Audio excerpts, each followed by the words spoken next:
some of the successes that we are all seeing, Madam Speaker, that if it is the price of fuel, Madam Speaker, it has been consistently going down month by month. If it is the cost of living, the price of unga is not where it was in 2022. And the president told us that if we were to put it in a word, it would be what the Swahili said, that ukiona vielea, ujue vimeundwa. That it took a change of policy, shifting from subsidizing consumption to subsidizing production. And that is what has led to the reduction of the cost of living, especially the cost of basic goods like unga. Madam Speaker, the inflation in this country, from a high of 9% to now to a low of 2.6%. The last time we were at an inflation rate lower than 3% is more than 17 years ago, Madam Speaker. So the point I'm making here is that yes, there are plans that have been put out there. Yes, there has been implementation going out. And yes, there has been results, Madam Speaker. Madam Speaker, from the speech, the president is telling us that the situation is not business as usual. The situation calls for agility. It is calling for innovation. It is also calling for responsiveness, Madam Speaker. And that is why the president says that he is listening. And this house is also listening. And leaders are now being forced to listen, Madam Speaker, to hear what it is that the people are saying. Even as we become agile, Madam Speaker, as we become innovative, even as we become responsive, we also have to place responsibility where it has to be placed. Madam Speaker, it was in the president's speech that he spoke about the plans in the sector that the committee that I chair superintends on, the sector of the ICT and the digital economy. The president talked about rolling out 100 kilometers of fiber, about the Wi-Fi hotspots, about the digitization of government services, and even about the institution of digital innovation hubs, Madam Speaker. And for this to happen, Madam Speaker, it will not be just the work of the executive. It will take the cabinet to move on with him. The members of parliament have to also take their role, Madam Speaker, especially in the installation of digital innovation hubs, Madam Speaker. Madam Speaker, even the ministries themselves, the agencies, will have to be way more agile. They will have to do that which the president is calling for us to do, to be innovative in the approach, to be responsive, Madam Speaker, so that we take this farm that we call Kenya as farmers, as the president drew that picture, and see that we have planted a seed that we all must take care of, that we all must prune if we shall harvest the fruits that are espoused in the national anthem that say plenty be found within our borders. Madam Speaker, it was a great speech. It is for us to now implement it. Thank you very much. The Honorable Janet Sitiene, member for Turbo.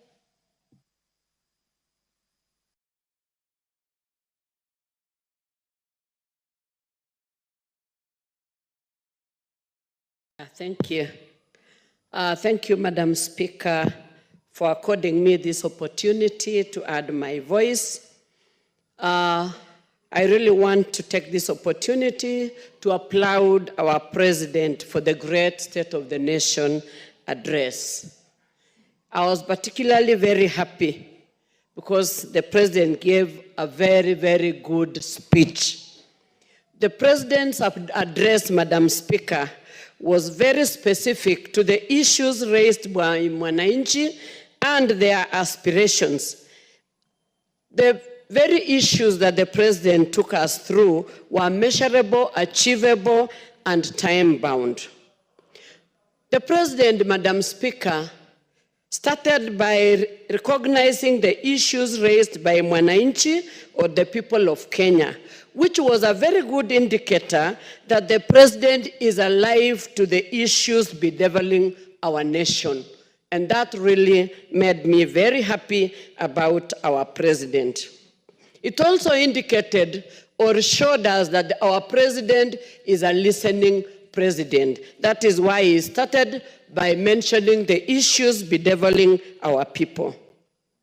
He went ahead to give the progress and what plans he had to take this country forward. And Madam Speaker, I'm really happy that the progress he gave through affordable housing, there is enhanced food security in this country. And that is why, Madam Speaker, you may realize that for a while there has not been indication of need for food relief or distribution of food relief in this country because of affordable fertilizer and the favorable weather that the Lord blessed us with. So there was enhanced food security. Madam Speaker, the President also mentioned something that really excited me about improvement in the sugar sector. And he mentioned that we are already self-sufficient in terms of sugar production. And therefore, we don't need to import sugar anymore. We have sufficient sugar for our nation, and we are going to have more to export. And that really made me very happy because previously we have been importing sugar, and that is why we had a menace of contaminated sugar, which led to a lot of cancer to our people in this country. So the fact that we are going to be self-sufficient in sugar, it is going to improve our economy, it's going to help our people have money in their pockets or the farmers, and that is something very good. Madam Speaker, the President also mentioned something on the economic growth, that we are on an upward trajectory, and he also said that he had put measures in place to increase the tax base, which is going to improve revenue collection in this country, and it is going to continue improving our economy. We are really happy about the President's address. He was able to mention about the declining inflation, whereby it has moved to 2.7 from 9.6 in 2022, which is a very positive trajectory in this country. Even the dollar now has gone down and has made the commodity prices go down. So we really want to thank the President because he has listened and he has put measures in place that is going to improve our country going forward. Madam Speaker, I was really excited when the President said, when he ended by saying that this country is resilient. It is very true. Our country is a very resilient country, and we want to thank the President for putting proper measures in place. He has already hired the highest number of teachers that has never been done before. And there are plans. 56,000 teachers is not a mean achievement. And he has plans by January to employ another 20,000 teachers. And we are praying that even as we go to the other budget, that we should be able to... Sentence. Thank you. Thank you, Madam Speaker, as I complete. I was saying that we are praying that in the next budget, the President should be able to employ another, the remaining teachers who have already graduated, because we have quite a number of teachers who still are not employed, and that will bring back our education into the mark that we were before. So, Madam Speaker, I want to thank you for giving me this opportunity and to thank our President for really putting a lot of work into this. That speech was wonderful. It has given hope to the people. We were on the ground, and people are very happy about it because they can see hope. Through the SHA, the universal health care, people are positive about it now. They have understood what it means. Honorable Member, if I give you 1 minute to finish your sentence, you can't now start a fresh point. Thank you, Madam Speaker. Thank you for... Yeah, and I'll just request, because there's a lot of members who are waiting, you just stick to your 5 minutes. Thank you. The Honorable Member for Muhaya, Honorable Omboko Milema.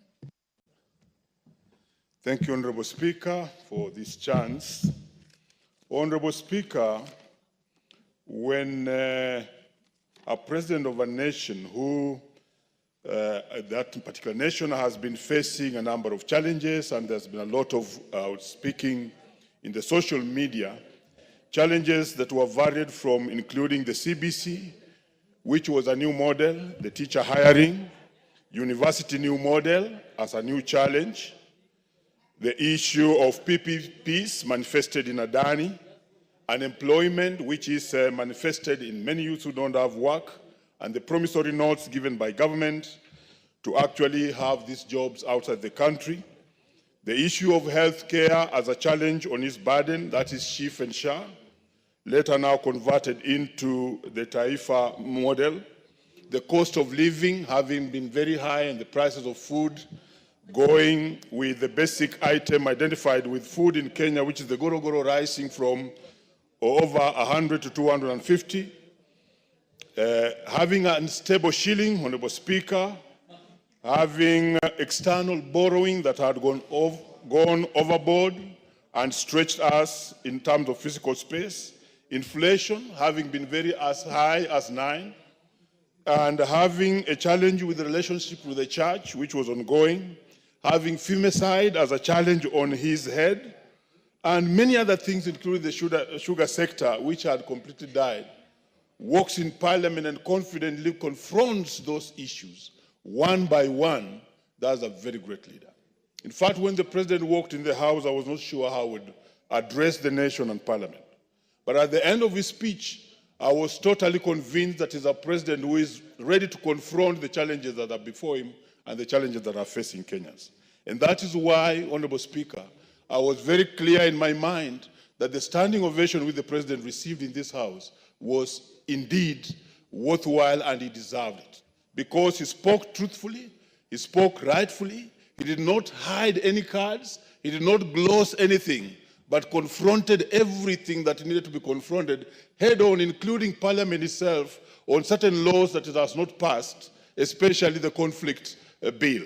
And also confronted the judiciary on how they deal with corruption cases. And that is why this House must not feel intimidated in any way that they gave the president a standing ovation. I'm a teacher of history and government, and there are presidents who have received standing ovations. One of the longest standing ovations, Honorable Speaker, was 22 minutes that one president in America received because of his good address in that particular assembly. But let me pick out only one because of time, that the confrontation the president tackled with or did with Shah and Chief was so good. I've gone to the villages and realized that the biggest challenge with Shah and Chief is the registration. That if we want to succeed in that sector, the truth is that we must make our people register. How do they register? The CHPs were sent 3 links. The first link was not working. The second link was not working. The third link is working. But unfortunately, they need bundles in order to register our people. We need to move as Parliament and as ourselves, and possibly I'm speaking to the minister, that we need to mark that link for registration of people into Chief and Shah to be white marked, so that it does not draw any money or need any bundles from the CHPs, and they'll actually register everybody. Once we register everybody, then we can confront the issue of, is it working or is it not working? So that's one area I thought that its confrontation was very, very correct. Another area the president confronted was education and CBC and the issue of employment of teachers, which I thought was very good, but we are now challenged with promotion.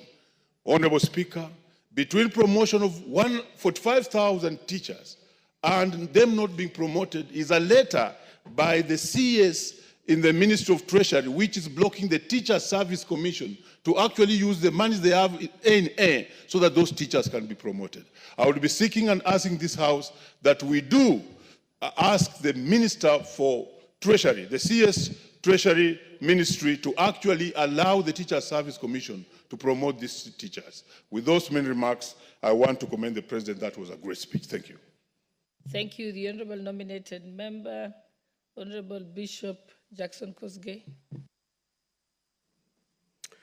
Thank you, Madam Speaker, for giving me this opportunity to also contribute in recognizing and appreciating the State of the Nation address by His Excellency, the President of our great country. Allow me, Madam Speaker, to quote from one of the scholars about regimes and systems that rules and ruled the world.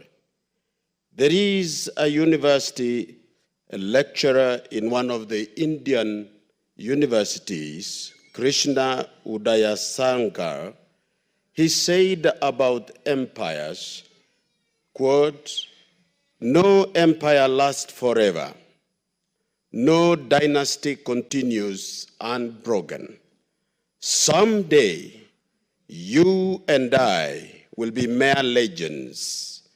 All that matters is whether we did what we could with the life that was given to us," end of quote. It was a speech of leadership with due care and attention, Madam Speaker. The President was honest, the President was candid, the President was focused, and the President was relevant.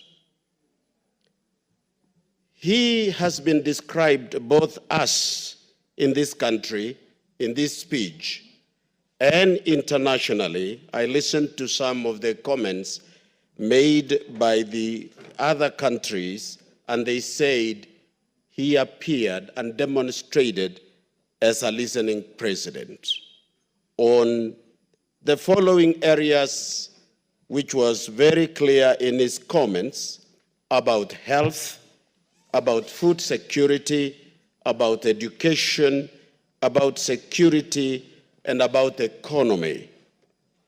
Madam Speaker, it provoked the thinking. Mr. Speaker, sorry,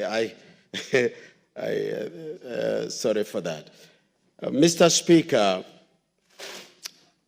when I listened to the President and the reactions that we had, and listening in the light of where we have come from in the history of this country since independence, for a country to progress and for us to benefit from every leadership that comes to us, I wish to appeal to all of us as a country and people of this nation that what will make us benefit from this country, Mr. Speaker, is what has been described by historians as solidarity of purpose. That we must be proud to stand by our shared values and interests as a people, so that every opportunity given to us, we will be able to use it to advance ourselves. We should also have a national pride. Let us be proud of our country, love our nation, and make sure that each one of us plays their role as we serve this nation. Let every one of us play their role. Do the best you can so that we can pull together our country towards prosperity and a promise for future generations. In conclusion, Mr. Speaker, on matters that was raised by the President, on health, for example, and education and security, I wish to also comment on what our ladies, women have faced in this country recently. What surprises is that some of the people who attack our women are people known to them. So it is a question of moral values. And I appeal that all social connection institutions should be able to do their best in influencing the character and moral shaping of our society. With that, Mr. Speaker, I applaud. Very well. The Honorable Paul Murigi, Igembe South. Thank you very much, Mr. Speaker. Mr. Speaker, Kenya is our motherland, and we do not have any other country to call home. I commend His Excellency the President for the well-informed speech which he issued here on Thursday, Mr. Speaker. Mr. Speaker, this nation, the time this government assumed office, we were not on the right trajectory. But His Excellency the President set it clear the achievement which we have achieved up to now, Mr. Speaker. Mr. Speaker, a president has reformed agriculture sector, Mr. Speaker, whereby he took initiative to subsidize the input. Since the previous government, Mr. Speaker, subsidized the consumable goods, Mr. Speaker. And through subsidizing, Mr. Speaker, the input, the prices of fertilizer, Mr. Speaker, which was 7,000, dropped to 2,500, Mr. Speaker. And there's so many farmers, Mr. Speaker, produce a lot of food, Mr. Speaker, which His Excellency the President on Thursday in this House told us that in our NCPB, we have more than 47 million bags, Mr. Speaker, which are already there, meaning that this country, Mr. Speaker, is going to be a food secure country whereby the importation, which we have experienced, Mr. Speaker, in past years, where this nation has been importing maize, Mr. Speaker, we are almost there. We are almost a sufficient food authority nation, Mr. Speaker. Secondly, Mr. Speaker, His Excellency the President talked about a revival of the sugar factories, Mr. Speaker. 17 factories, Mr. Speaker, are already operational. And now, Mr. Speaker, Kenya is sugar secure or sugar sufficient, Mr. Speaker, whereby he informed us, Mr. Speaker, we are now on our way to export our sugar to other nations, Mr. Speaker, meaning that the money which was being used to import sugar, Mr. Speaker, will be utilized somewhere else. And also, the dollar, Mr. Speaker, which we lacked, Mr. Speaker, when we were importing this sugar, Mr. Speaker, the economy of this nation is going to improve immensely, Mr. Speaker, since we will be exporting sugar, Mr. Speaker. It should be noted that also the employment of our young people, Mr. Speaker, many of them have been absorbed in these 17 factories, Mr. Speaker, and the upcoming 3 factories, Mr. Speaker, also will see many youths get employment in these factories, Mr. Speaker, meaning that His Excellency the President and thought well about this nation, Mr. Speaker. Since as a father of this nation, you must think how this nation would grow and put to an end the complaints of the citizens, Mr. Speaker. Honorable Speaker, His Excellency the President elaborated on the health care reforms, Mr. Speaker. And we have heard many testimonies from Kenyans, Mr. Speaker, who have benefited from the health care, Mr. Speaker, the just a reformed health care, the Taifa care, Mr. Speaker. And most of the Kenyan citizens have benefited from this insurance.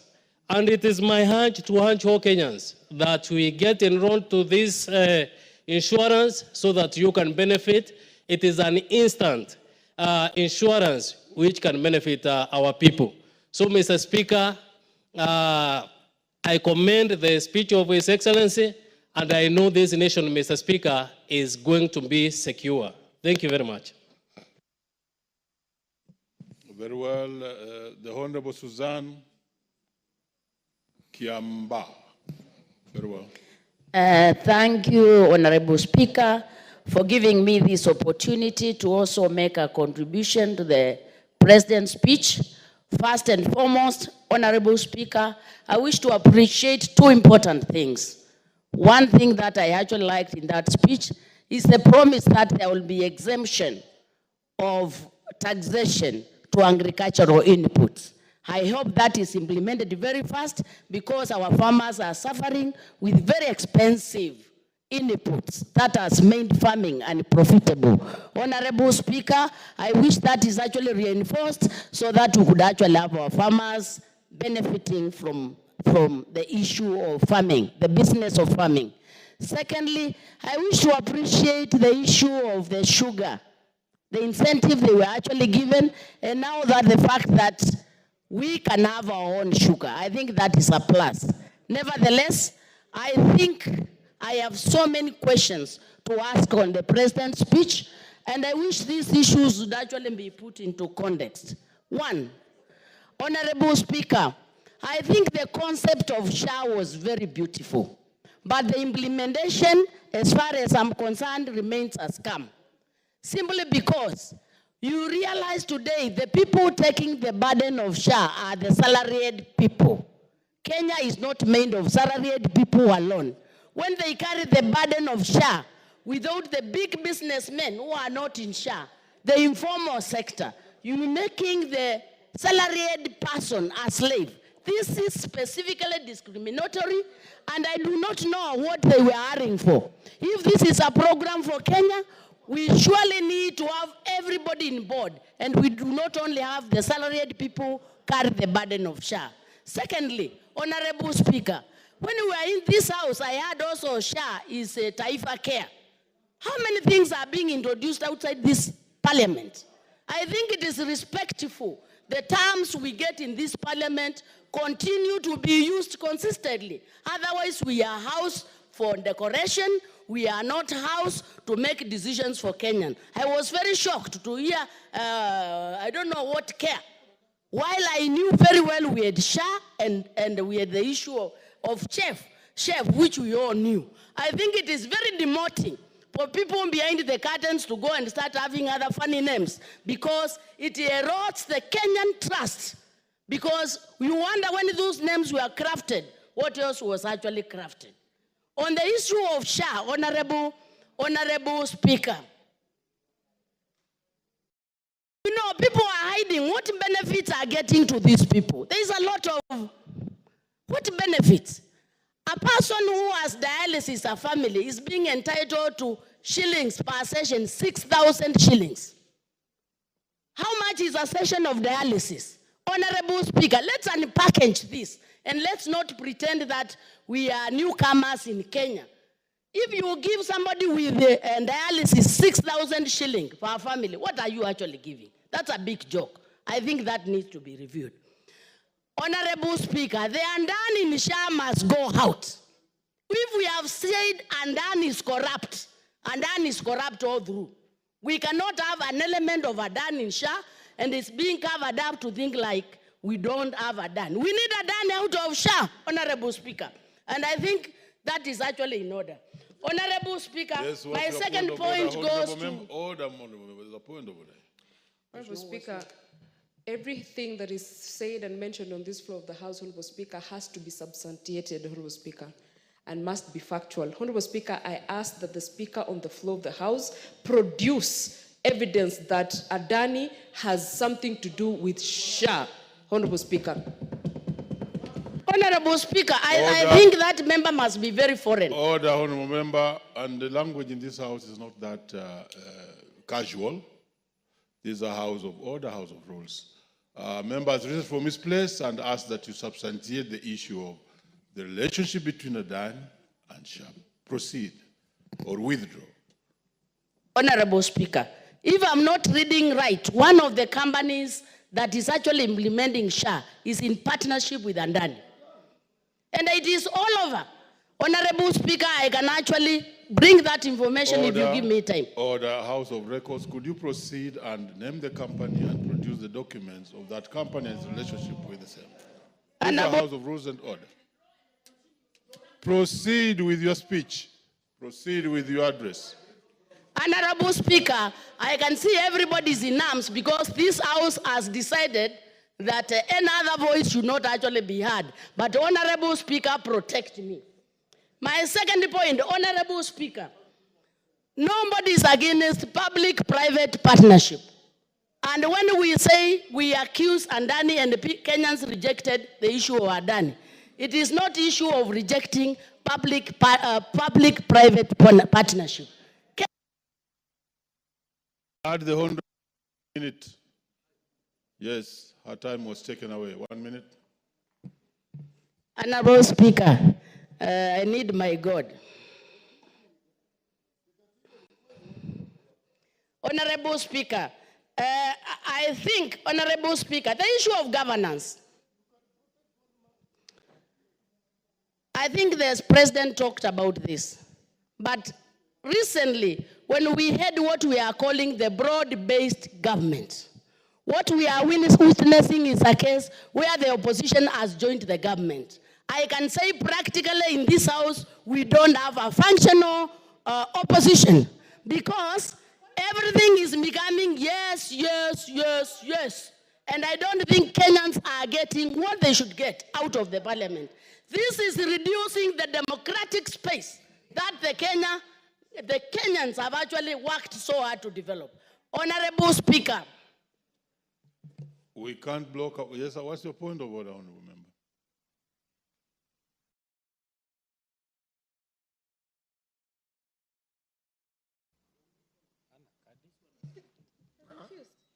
Please give, yes, the microphone is there for you. Thank you.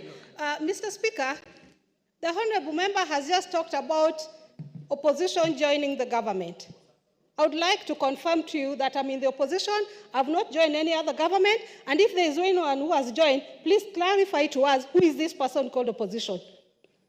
As a member of ODM party, I'm in the opposition and there to stay until you are elected. Your point of order has been made. Please, the Speaker on the floor, conclude. I've not mentioned anybody. I'm giving my opinion on what I see in the floor of the House.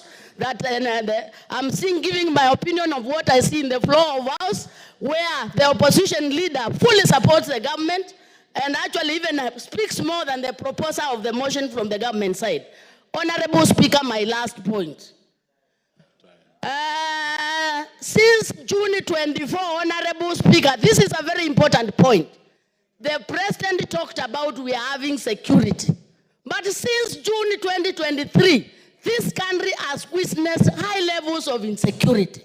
Honorable Speaker, killing of the youth in Gen Zs. Even the Shakahola issue have never been answered. What is insecurity in Kenya? Very well, you have had your bite. You have had your bite, Honorable Member. The Honorable Paul Biego.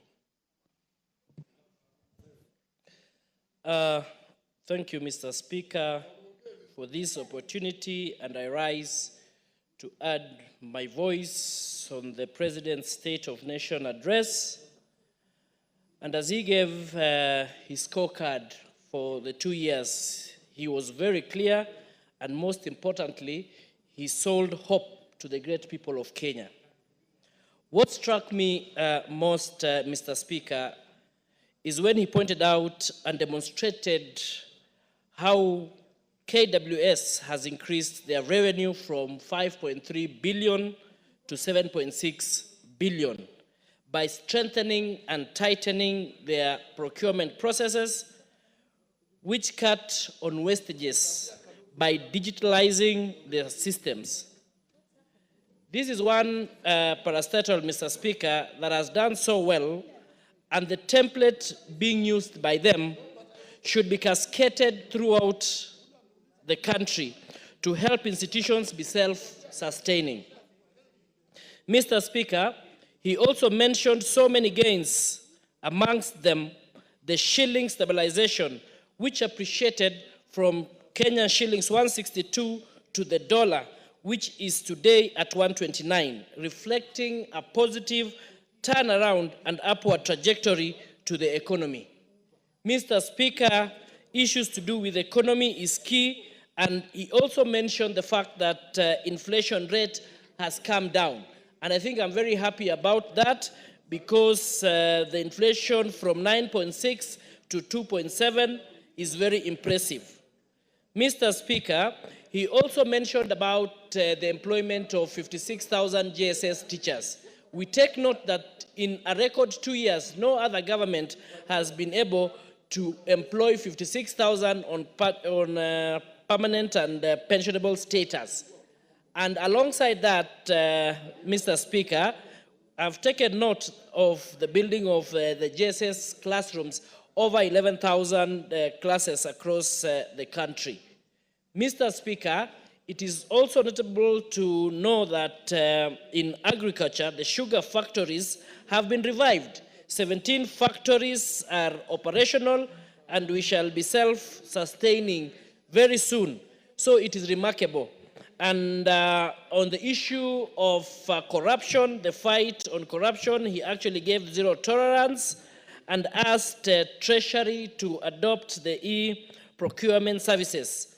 And it is I'm happy and notable that 20,850 services are being currently offered digitally, which is something to be proud of.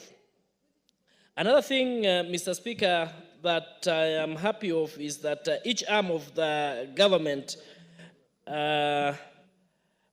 was called out, e.g. this House, Parliament, on the issue of conflict of interest bill, and the judiciary on the issues of delayed cases. I'll also take note about the SHA Shiv and the Taifa Care Health Care Services, and I call upon Kenyans that it is a new product which I see and believe that it is going to be very good. Let's give it some time. And as many members have said, and as he also said, is that it is very important for us to tell our people to register themselves so that they can enjoy using these services. Notably, also, Mr. Speaker, is the trips that the President and his entourage makes to overseas that I think has bore a lot of fruits. The bilateral agreements and MOUs has shown that the labor force we are now exporting will help and assist in the growth of the GDP. Lastly, I'm happy that the policies that have been put in place has helped bring down living standards, e.g. the price commodities like unga and other stuffs like fuel, petrol, products have come down, and I'm happy that this country is now on a positive trajectory. Thank you. The Honorable Dick Maungu.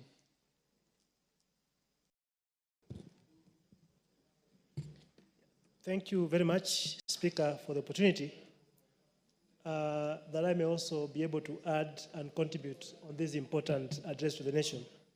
Mr. Speaker, the presidential address to this National Assembly is a matter that is constitutional and therefore meant to communicate, or rather set the agenda of the country. And the whole country was waiting anxiously to hear what message the president had for this country. And there's a Swahili saying that says, Mugala muue lakini haki mpe. I must agree that the statement had a lot of hope and gave hope to Kenyans, especially on the number of variables that I wish to delve into, Mr. Speaker. One was the issue to do with education. Mr. Speaker, it is a fact that this regime has done extremely well in matters education, because as much as we have had challenges, but teacher management, especially recruitment of teachers, it's a plus that we should all be able to uphold, Mr. Speaker. Mr. Speaker, to date, this government has been able to recruit close to 56,000 teachers. We'll go in to address the huge shortage we've had, teacher shortage that we've had. And I believe that this is an issue that we all should be able to applaud, an issue that we should all be able to really appreciate, Mr. Speaker, because previous regimes, one thing that we heard was that teachers were only employed at the rate of only 5,000 per year, which was purely replacement. And therefore, the step this regime took to employ teachers was bold, and very bold indeed, and therefore I must applaud the President for that. Mr. Speaker, one issue that has become of concern of late is the issue of femicide that has taken place in our country. We are in a situation in a country whereby we find that people no longer have respect for life. People no longer have respect for human life and more so human blood. People are being slaughtered like chicken. People are being killed left, right, and center. And Mr. Speaker, when the President talked about femicide, I wish he was able to expand it to include other areas, Mr. Speaker. I come from a region where of late we've had serious issues of insecurity, whereby people have been cut with pangas, with chokers, some even shot, Mr. Speaker. And I wonder what has become of us as a nation, because people no longer have respect for human life. People no longer have respect, for human life, Mr. Speaker. And therefore, as you talked about femicide and the insecurity we have, how I wish that it could have involved other insecurity that we face as a country, and maybe direct the necessary agencies, the Ministry of Interior, to really move deeper and see what is the root cause for all these insecurities we have, Mr. Speaker. For example, Mr. Speaker, in the last 2 weeks or so in my area of Luanda, we've had serious murders taking place, and this has all to do with insecurity, Mr. Speaker. And therefore, I must applaud that, but call for more action on the issue of security, Mr. Speaker.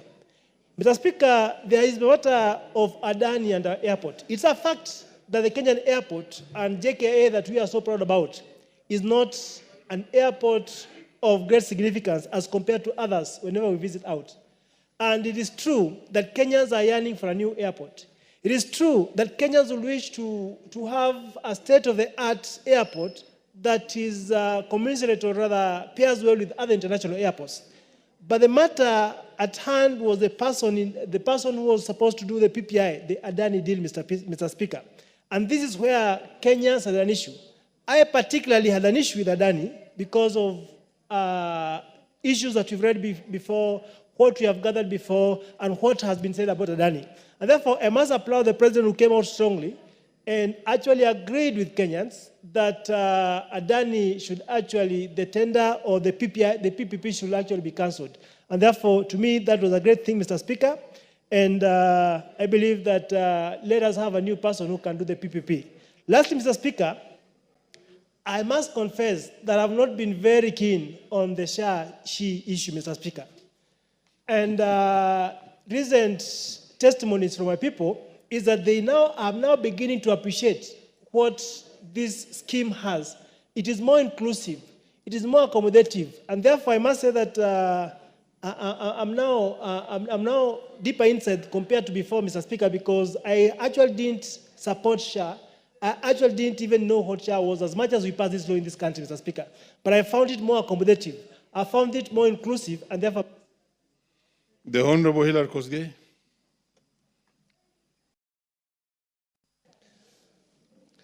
Thank you, Mr. Speaker, for giving me this opportunity to record my thanks to the President's speech on the state of the nation. Mr. Speaker, it is important to know where we came from as a country, Mr. Speaker.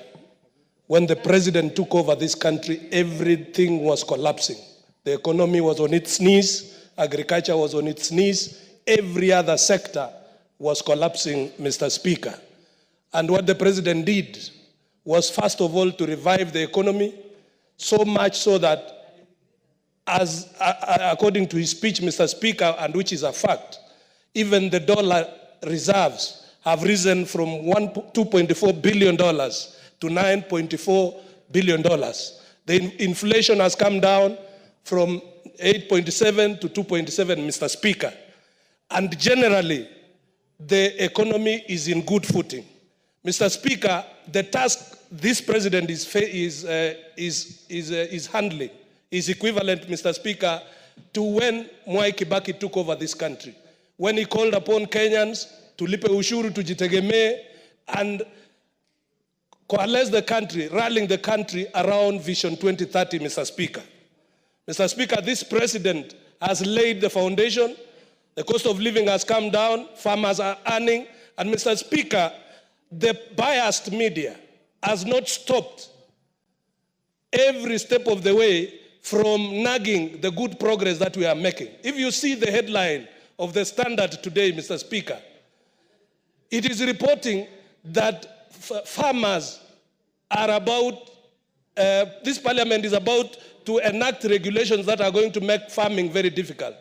I want to tell the Standard, Mr. Speaker, that farming is becoming more profitable. Sugar industries, 17 of them are being revived. We are turning this country from an sugar importing country to a sugar exporting country in the next few years, Mr. Speaker, and things are moving well, Mr. Speaker.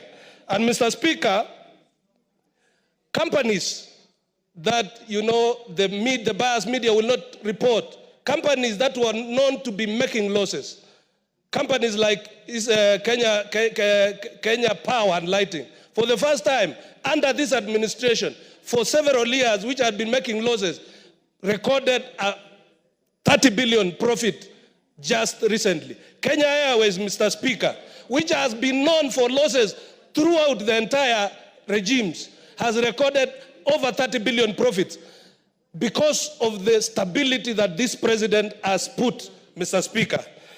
And Mr. Speaker, these successes are laying a foundation to conclude the Vision 2030, Mr. Speaker, and to enter into a new era called the Agenda 2063, which is dubbed, Mr. Speaker, as the Africa we want, where African governments are fighting to make sure their citizens enjoy good life by the year 2063. And part of that, Mr. Speaker, is the work on the affordable housing. Mr. Speaker, when we took independence, we became happy about the nation, the new country, and forget to plan our country. And that is why in Kenya, we have the largest slum, East and Central Africa. This housing project, Mr. Speaker, is based on a study by the World Bank that has said that by the year 2055, 65% of Kenyans will be urban. And by starting the affordable housing, the president is attempting to stop a Kibera happening in the near future, Mr. Speaker. And so the foundation of this nation, Mr. Speaker, has been well laid, and I thank the president for speaking candidly to the country and for telling the country, yes, we were badly off, we are not yet out, but we are making good progress towards a better country. Thank you, Mr. Speaker. The Honorable Christopher Seka. Thank you, Speaker. I also rise to join my colleagues in applauding the President's address to the nation. And more particularly, Mr. Speaker, I will dwell on one issue, the state of economy. Mr. Speaker, the drop of inflation rate from 9.6 to 2.7 has occasioned a reduction in the cost of the basic commodities. I reside from Western Kenya, where maize and ugali remains our staple food. And as we compare the prices that were there then in 2022, time like now, and the price that are there today, the prices of a 2 kg maize flour has reduced by 100%.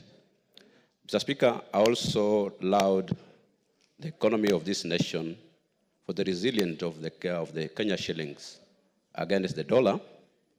And Mr. Speaker, when our shilling is doing good against the dollar, it means we are going to pay our foreign obligations at a lower rate.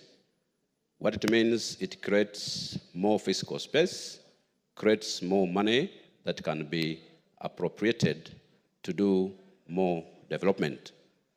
3, Mr. Speaker, the recruitment of 46,000 GSS teachers on permanent and pensionable terms has reduced the burden in our schools that were really using a lot of money from parents to recruit teachers, and this one is a plus to the president on the policy. Mr. Speaker, the change in strategy from consumption subsidy to production subsidy has really improved the reserves of our food reserves, and we can pride as a country that this country is now food secure, irrespective of few challenges here and there. We are happy that our national cereals and produce boards has enough food that can easily sustain this nation. But Mr. Speaker, as we allowed the President's speech, we need also to appreciate that there are challenges in the recruitment and onboarding of Kenyans on the SHIF and SHA program. And it is on us as members of the Parliament, members of the county assemblies, and all the leaders to wake up and mobilize our people to ensure that all of them are registered and are onboarded on this program. But as we do this, Mr. Speaker, there's a challenge that is coming up that in our level 2 and level 3 hospitals, as we onboard these people on this program, the infrastructure in our level 2s and our level 3s hospital cannot match the demand that is coming from the public. You go to our hospitals today, there are no basic drugs. You go to our hospitals today, there are no basic equipment that can be used to treat our people. So as we launch this program, we must also call upon the county governments in conjunction with the national governments to ensure that the infrastructure in our health sectors are commensurate to address the issue. Mr. Speaker, also, farmers have really harvested enough maize. And as we allowed the food security that we are now enjoying in this country, the price of this maize, like a 90 kg bag of maize, Mr. Speaker, if we sell that maize at 3,000 shillings, and looking at the inputs that we are putting in, Mr. Speaker, farmers, many of them will go at a loss. I call upon the ministry to look at better ways of creating market linkages for this produce so that it can fetch a better price for our farmers who are really doing a good job in this farm. Mr. Speaker, our colleagues and our member of parliament who was here claiming about the opposition and everything, we are here to say that broad-based government is the best way on the best thing that happened to this country. And you can even see from the speech of the president, after the broad-based, the speech is acceptable internationally, and I can confirm. Thank you, Speaker. The Honorable Kibet Komingoi of Bureti. Thank you, Mr. Speaker. First, I want to appreciate the President in his speech for having captured very well the mood of the nation and also asking questions. Having read his speech, the first few chapters of his speech was actually the posing of questions to be able to see how well we are able to capture the mood of the country. The question of the education funding model, the mood of the country concerning the education system, the CBC, the classrooms that are yet to be completed, the difficult life that the Kenyans are facing in cost of living, the seemingly no development within the regions and the stalled projects that we have in the country, the social health insurance program and the SHIF, now called Taifa Care. All these questions, as raised by the President in his speech, brought to fore the acknowledgement and the commitment that the nation must continue to encourage itself in its discussion so that we can be able to have meaningful engagement. And combining that with thoughtful responses, Mr. Speaker, this speech brought out what we really need to have and discuss as a nation for the purposes of moving ourselves forward and also bringing all to the understanding of the challenges that we are facing as a country and be able to tackle these challenges. The second aspect, Mr. Speaker, that I would want to raise, which I quite agree with the President, is what we are calling now the broad-based government. The broad-based government is actually the inclusion of all for the purposes of serving all, and that all may be brought on board to secure both this nation in its economic endeavors, the social fabric of this country to be intact, and even the political ideas, not only to be able to agree, not to merge ourselves and be uniform, but to be able to agree and move forward this country for the purposes of all of us benefiting from the programs and the policies of the Kenya Kwanza government. I quite agree with the President that what is good for the nation is also good for each and every section and ethnic community and every region of this country. So therefore, moving forward, We need to harness our efforts and our vision together to be able to build one nation. Mr. Speaker, the question of food security and the stability of our rural economies, we will realize that for us to be able to move our rural economies, we must be able to invest more on agriculture. The sugar sector, as had been pronounced, that 17 factories have been revived, and soon we shall be as sugar sufficient, ready to export even sugar. I think we should move also to other sectors of our economy. I have in mind the question of tea production in this country, that we should be able to harness and bring together our farmers and be able to continue to look into the effects of bringing together the agricultural policies to be able to support our farmers, especially in the tea and coffee sector. The tea industry, Mr. Speaker, some factories are old as the Mzungu days. And the government should be able to look into all these aspects to be able to improve them, modernize them, so that our people may be able to grow tea that benefits them. That the efforts and the determination of our farmers may be able to come through as money in their pockets. Mr. Speaker, especially coming together with coffee, the insecurity that is happening within the coffee regions, especially the theft of coffee, there must be integrated policies on security to our farmers and their produce so that they can be able to secure their products. I have in mind, in my constituency, Mr. Speaker, there is a coffee farm, coffee pulping station that was invaded. 2 people were killed. And for that purpose, we must be able to harness and bring together all policies to secure the farmer, the produce, and the livelihood of the people so that we can be able to continue to secure the lives of our people. Today, they'll be having a fundraising together for the funeral expenses for this. Very well, the Honorable Gadambi. Thank you very much, Mr. Speaker, for this moment you have granted me so that I can do my contribution in relation with the State of the Nation address by our able President, William Samoei Ruto. Mr. Speaker, let me go direct to the point. The most impressing point for me when the President was addressing the nation is the matters of food security. Because this country had gone a lot of challenges. The whole country, Mr. Speaker. Therefore, when even the President himself, when he took over this government and made sure that there was also decrease in prices of fertilizers, it has really assisted farmers on the ground. Therefore, most of the farmers have confessed for having high production of food in their farms. We are now expecting even the Minister of Agriculture to assist the farmers so that we can get even good pricing for the food and the produce from their farms. Another main point which His Excellency raised in this parliament, it was the matters to address the job, which is a big thorny issue in relation with the youths in this country.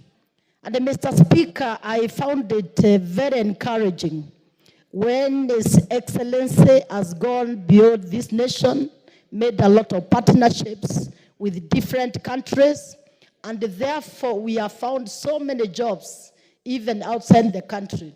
It has also motivated us single constituencies, members of parliament, because in our respective constituencies, we have had a lot of short courses. We have TVET, where we have really grown a lot of skilled youths.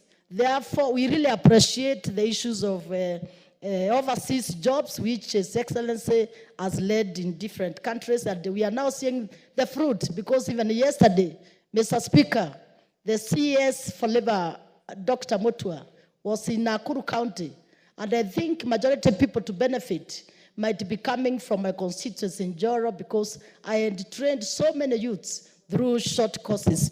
And on the point of also creation, so that we can encourage more youths, we really appreciate also the action by His Excellency the President to ensure that we have increment on employment of teachers, because in this country, there was a big baggage that there were so many trade teachers, but employment has been a thorny issue.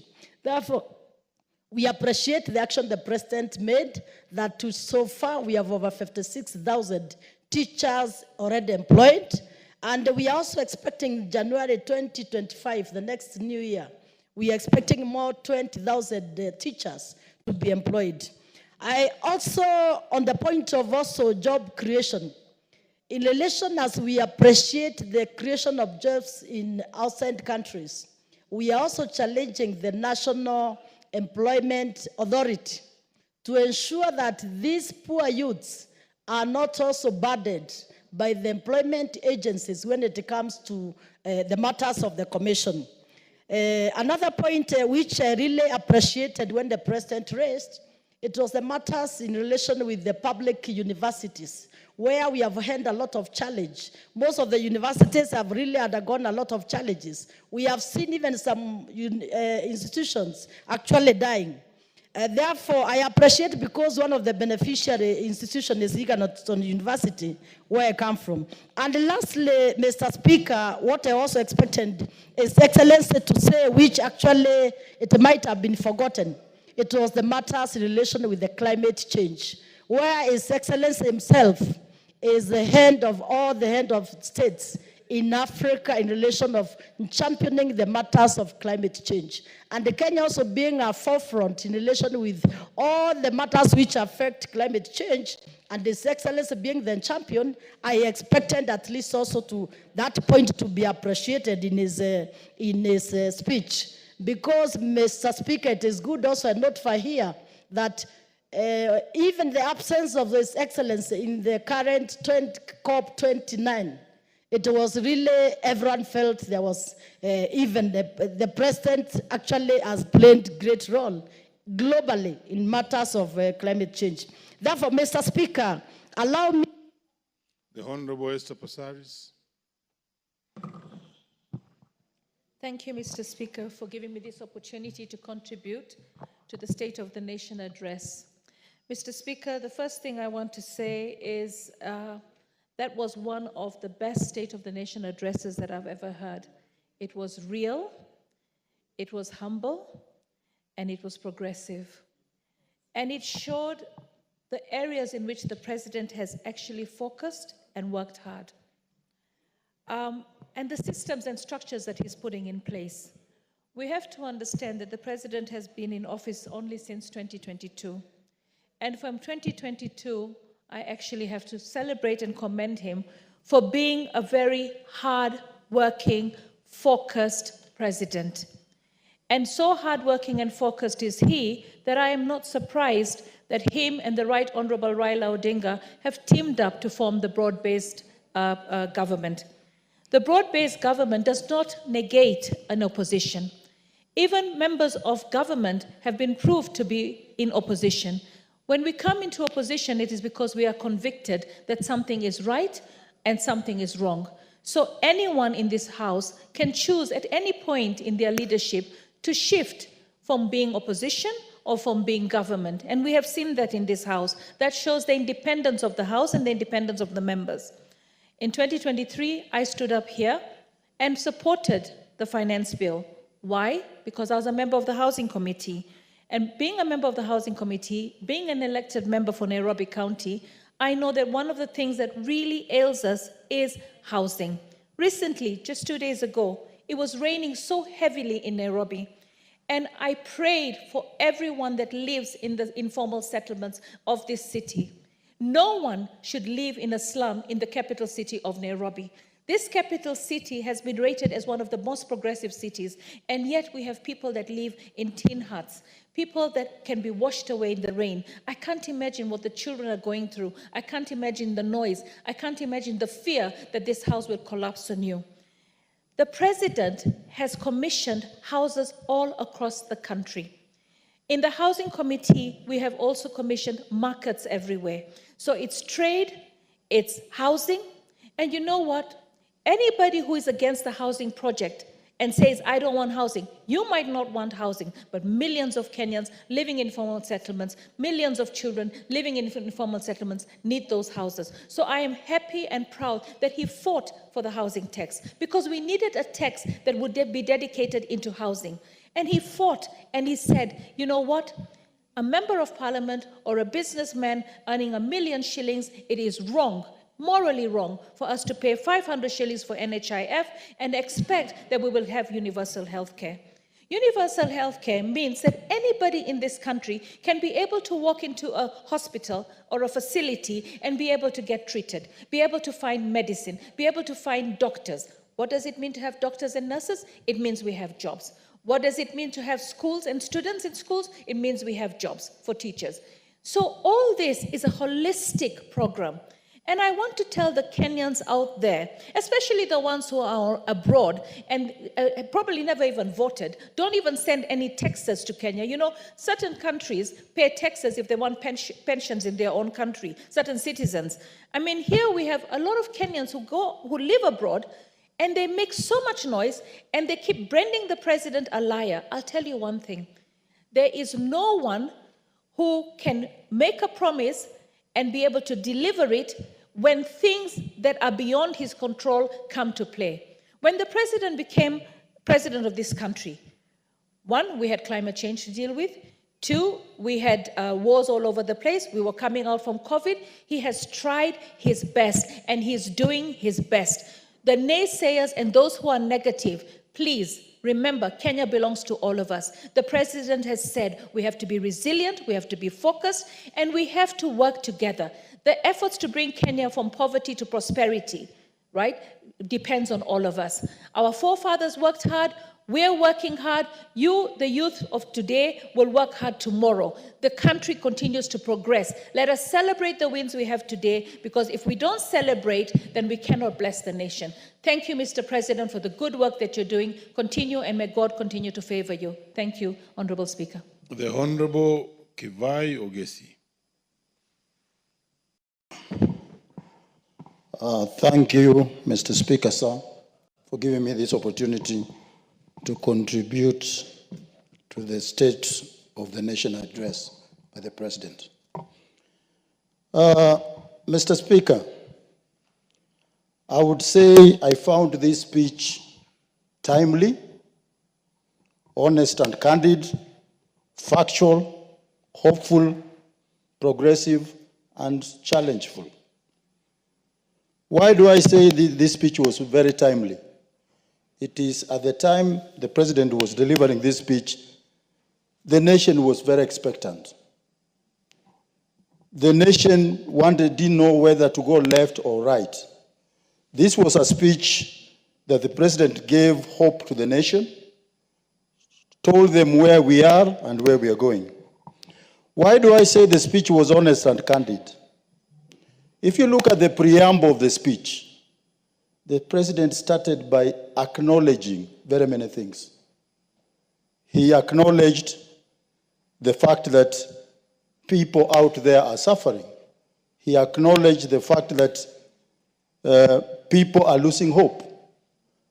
And he himself said that he knows that, he understands that, and he's striving to do something about it.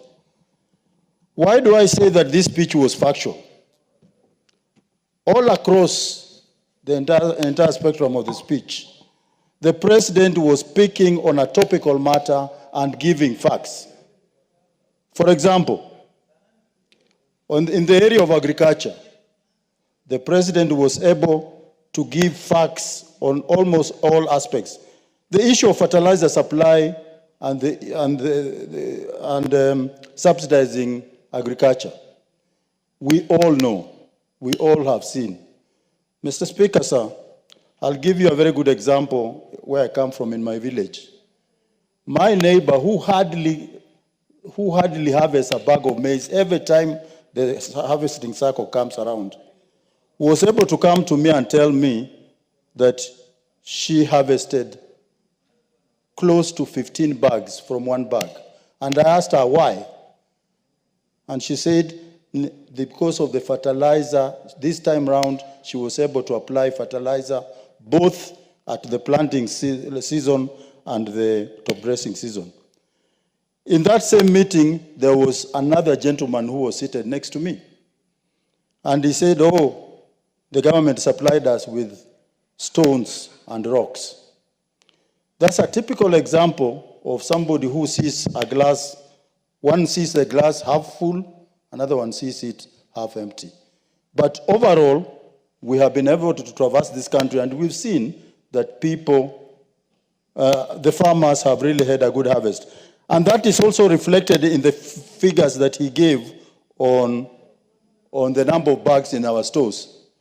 Obviously, all these successes come with challenges. The challenge here is we should try and avoid all post-harvesting losses. And also, the government, as one of us has said here, should find a way of ensuring that the farmers are adequately compensated through the prices paid by National Cereals and Produce Board.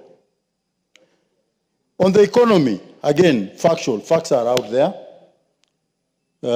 If you look at the rate of exchange, some of us who have studied economics keep on wondering why the Kenya shilling is resilient.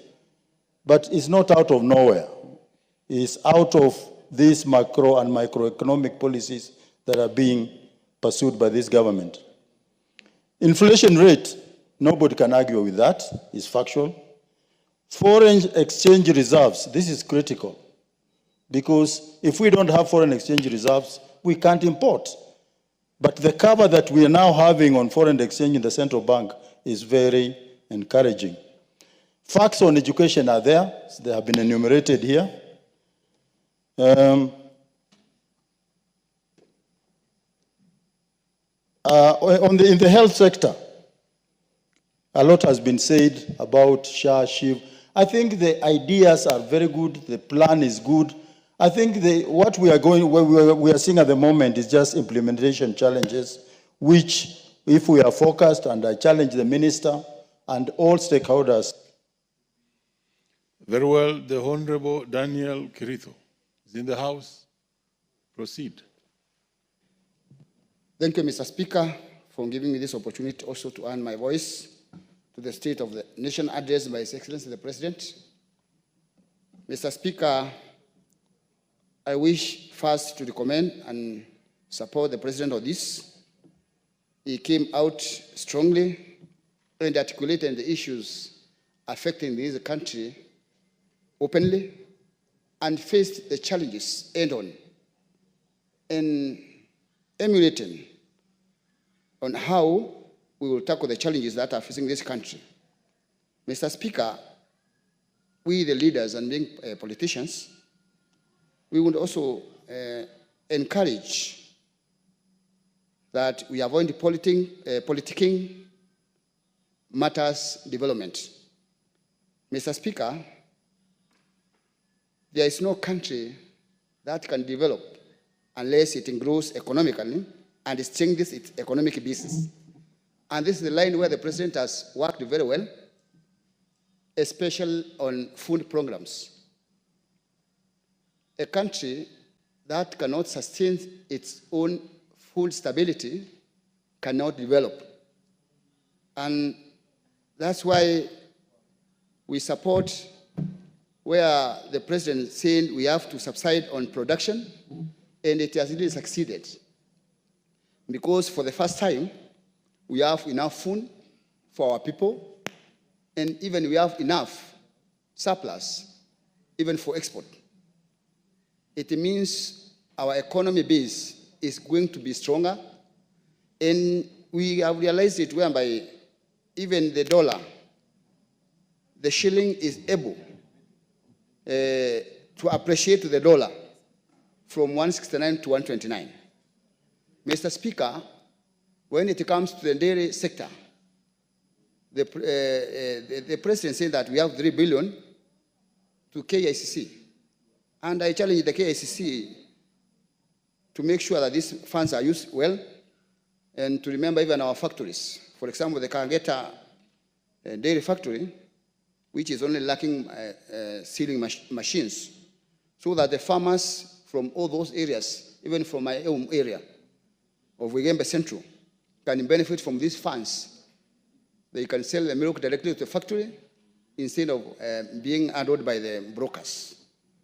Mr. Speaker, a country that is not healthy is not a wealthy country. And this introduction of SHA and SHIF and Taifa Care to replace the ailing NHIF is a positive move to make sure that this country grows health-wise. And I also challenge the ones involved in implementing these policies to do them to the letter. And I'm happy that the government has taken a step to make sure that we bring it to the grassroots and educate our people on the importance of registering in these schemes of SHA and SHIF so that they can benefit. Mr. Speaker, we have very many challenges, especially on raising funds for assisting our people to go to the hospitals to undergo these treatments. And if we have an agency that will be taking care of these bills, it's a welcome move, and we should all support it and educate our people and encourage them to register en masse so that they can benefit from this scheme. Mr. Speaker, affordable housing. This country, the arable land is very little. And if we build houses all over the country, it will end up using all the arable land on houses. Where we are building houses for our people, even in rural areas, we have enough land for farming, and those people who are suffering in lacking houses will have some place to call home.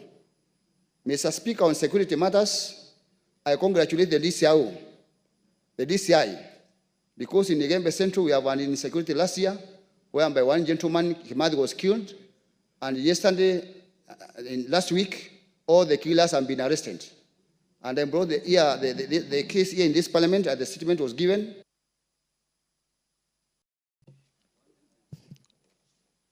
Very many members on the queue. You have done your bit. Is the Honorable Abdikadir Mohammed in the House? If he's not present, then we listen to the Honorable John Makali. Abdikadir, proceed. You're next. Thank you, Mr. Speaker. So Makali will follow thereafter, and then Memusi. Yeah, thank you for giving. Okay, thank you for giving the opportunity to contribute to the presidential debate. Mr. Speaker, to start with, I think the president did well to cancel the Adani deals. But there's one problem. We know in this country we cannot raise enough internal revenue, and we can no longer borrow huge amounts of loans or money to develop. So if we need development, I think BPP is the right way to go.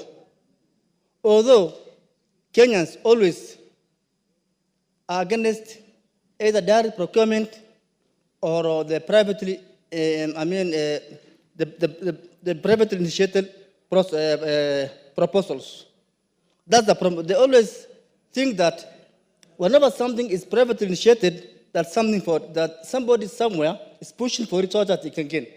So PPP is the right way to go. If you cannot borrow any more loan, or if we cannot raise our internal revenue, there's no other way that we can develop. Or the issue of SHA that the president spoke about. The problem with SHA is that the transition has been hurriedly done, such that even the staff, former staff of NHIF, are still working with SHA, but they have already been laid off.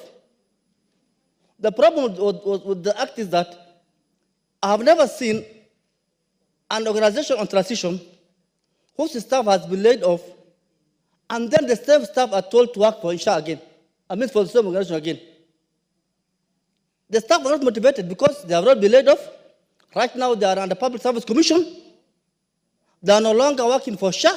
They are not working they're not working for NHIF, and they are not working for SHA. And the same staff are used.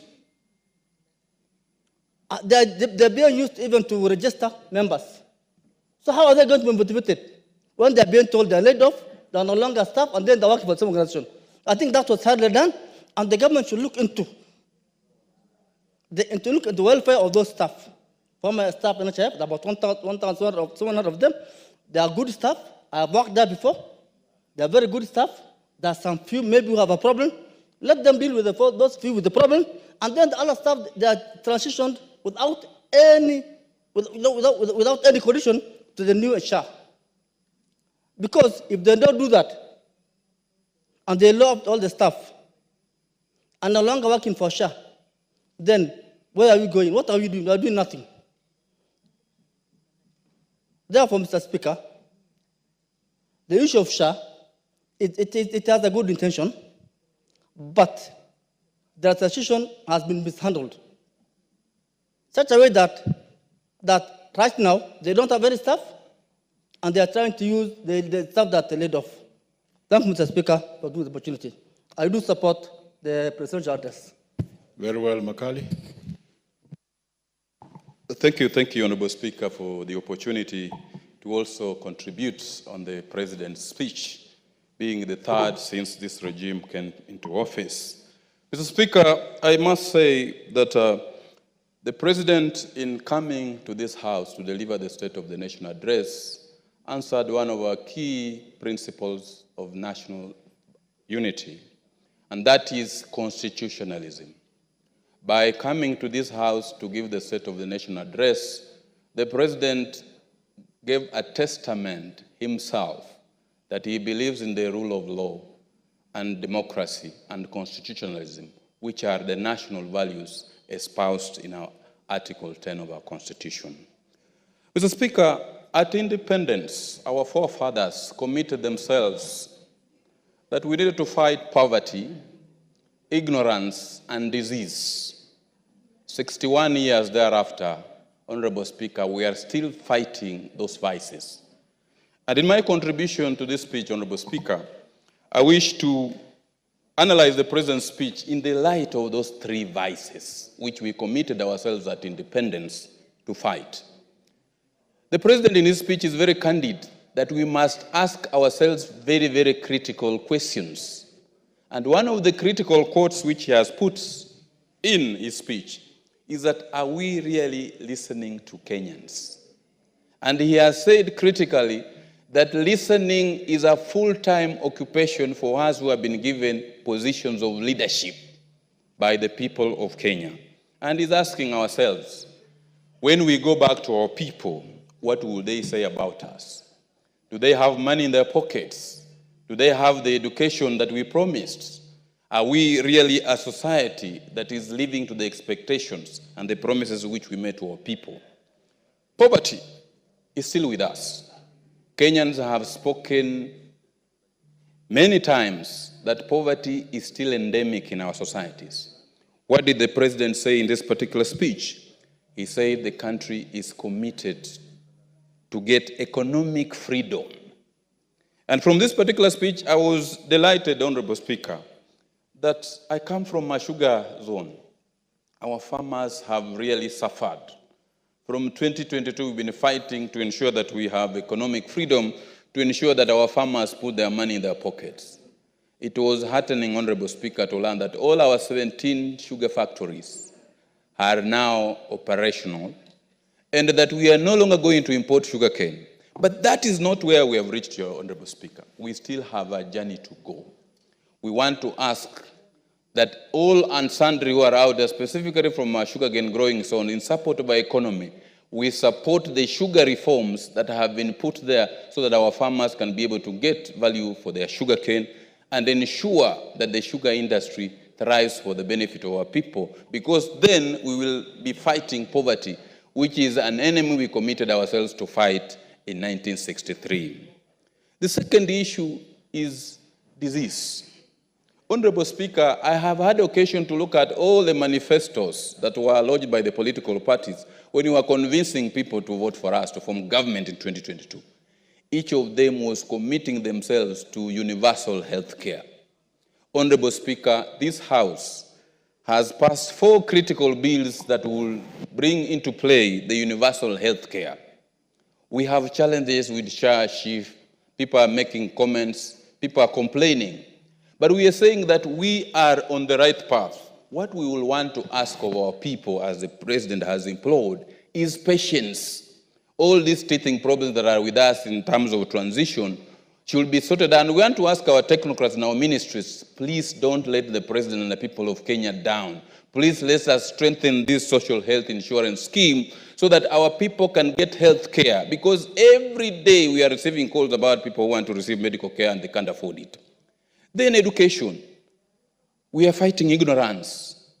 We have made various strides in the education sector in fighting ignorance by employing teachers. What I will want to ask, the scheme that was there for higher education funding, we want to ask our technocrats in the Ministry of Education, please can we revisit this funding model so that we can be able to work it so that it's of benefit to Kenyans who are supposed to benefit from it, so that we don't have Kenyans complaining about it every day, so they can be able to streamline it. But ultimately we ask Kenyans that we are one nation. We need to support the leadership. No.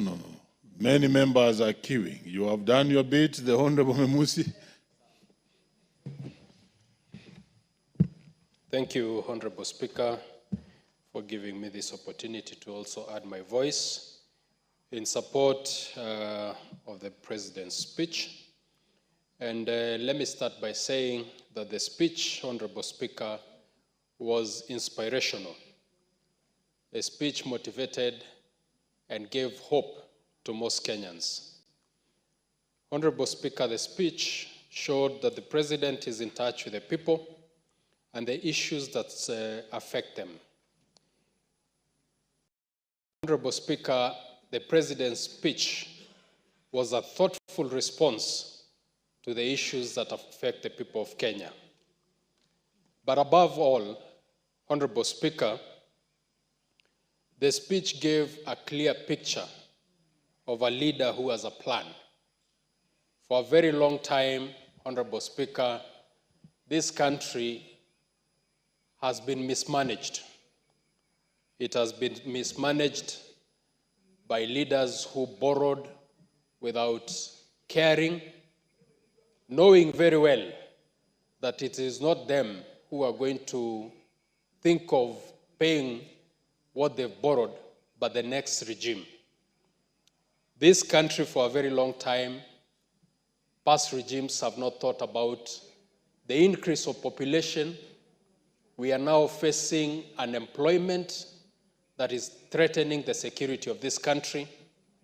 The issues that Kenyans face today are not a creation of this regime.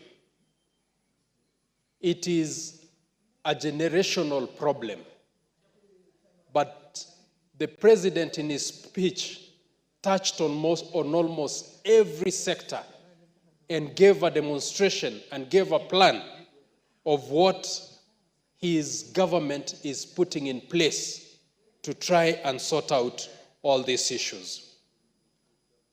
Honorable Speaker, corruption has been a cancer in this country. And the President came out very strongly to address this issue. And I want to urge this House that we must support the fight against corruption. Devolution, for example, the drafters of our Constitution, the idea behind devolution was to try and bring areas of this country that had been marginalized for a very long time to par with other areas. But sadly, Mr. Speaker, this is not happening. If you go to my home county, we still struggle with basic needs. Water is still a far-fetched dream for our mothers, our sisters. We still share the same water holes with cows and wild animals, Mr. Speaker. What is the meaning of devolution? The meaning of devolution was not to create 47 billionaires every 5 years. That was not the meaning of devolution. The meaning of devolution was to bring those areas in this country that were left behind to try and be par with other parts of this country. There are parts in my constituency where a child will grow and become an adult without ever seeing a tarmac road. Where is this money going to? So, Mr. Speaker, the issue of corruption in the President's address, he touched on this issue and came out very strongly that he is willing and is ready to deal with corruption. Mr. Speaker, I want to urge Kenyans to shun negativity. As the President said, we cannot afford failure. Kenyans out there are just waiting for a small thing to say, hii serikali ya Ruto. This is not Ruto's government. This is our country. We cannot afford to fail, Mr. Speaker. I want to urge Kenyans to all come together and ask ourselves, what am I doing for our country? What am I doing for my country? Kenya, we must all work to make it great. Thank you, Mr. Speaker.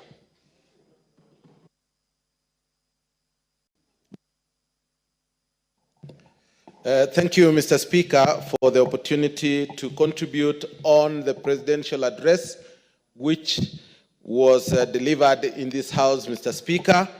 First and foremost is to thank His Excellency the President on the speech which touched on Kenyans. I would say it is a masterstroke of the issues touching on the lives of Kenyans. Mr. Speaker, the President admitted and gave his concern on the issues raised by Kenyans. And I would say that he has listened to Kenyans. But we want to ask also those Kenyans who have made so much noise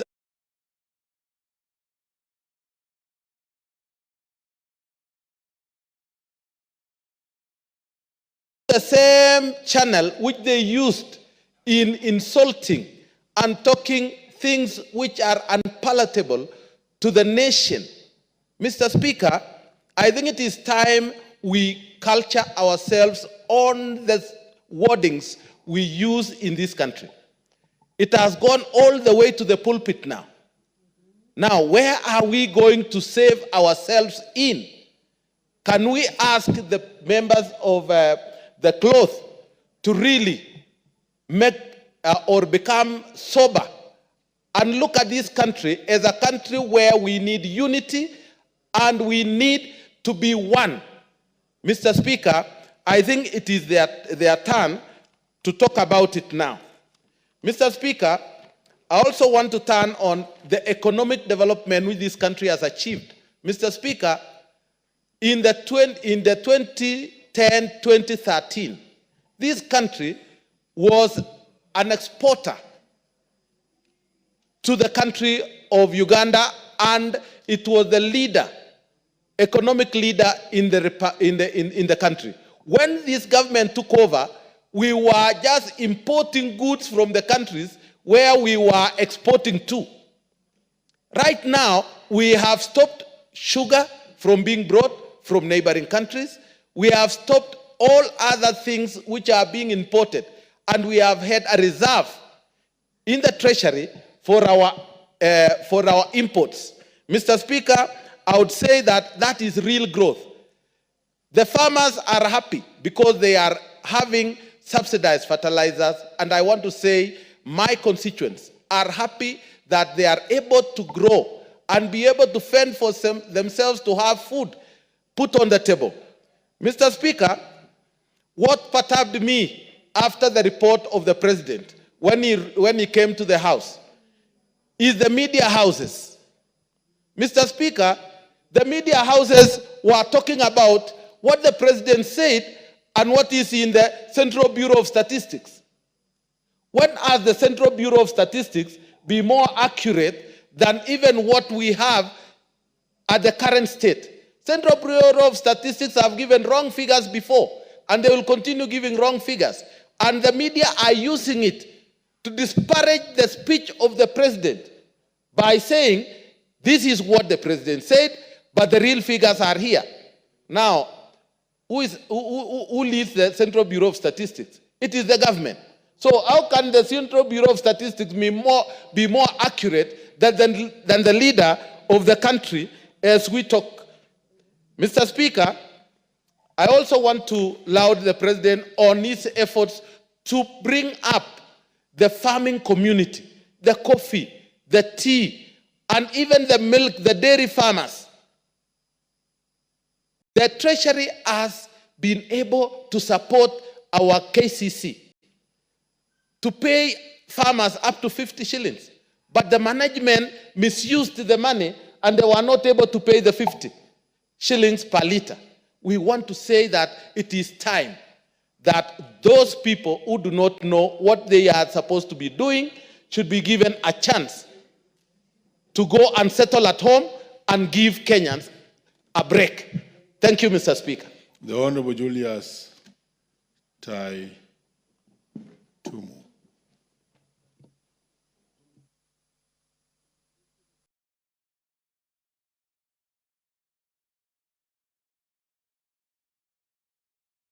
This country for the candid. Is the honorable member on the mic? Please just update his microphone. Thank you, Mr. Speaker, for this opportunity. Let me also join the rest in congratulating the President for the candid statement on the address of this nation on Thursday last week.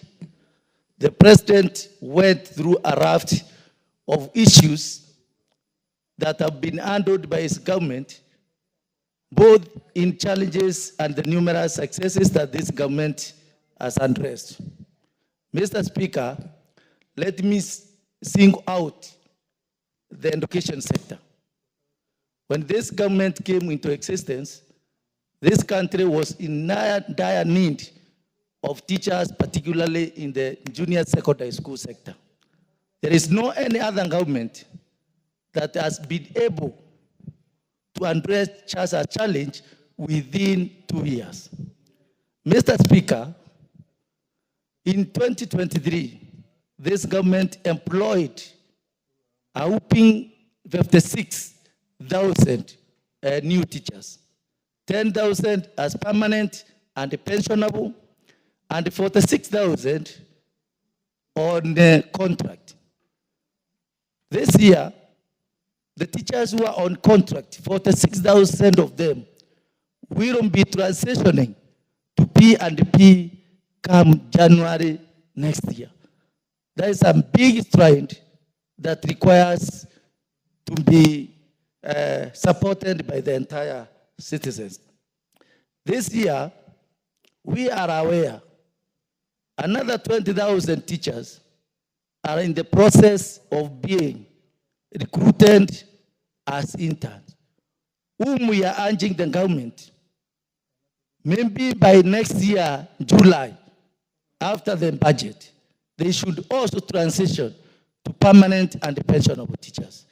We are aware, Mr. Speaker, that due to these challenges, the 20,000 teachers who are about to be recruited are basically geared to addressing the science teachers shortage in the junior secondary school, because that was an area that and a challenge also.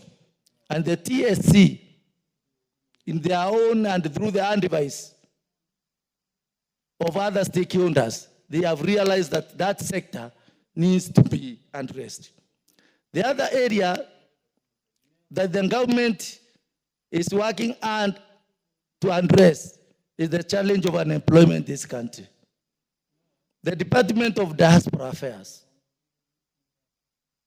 is doing a lot of publicity to make sure that the artisans, the lower levels of unemployed youth can get access to international areas of employment.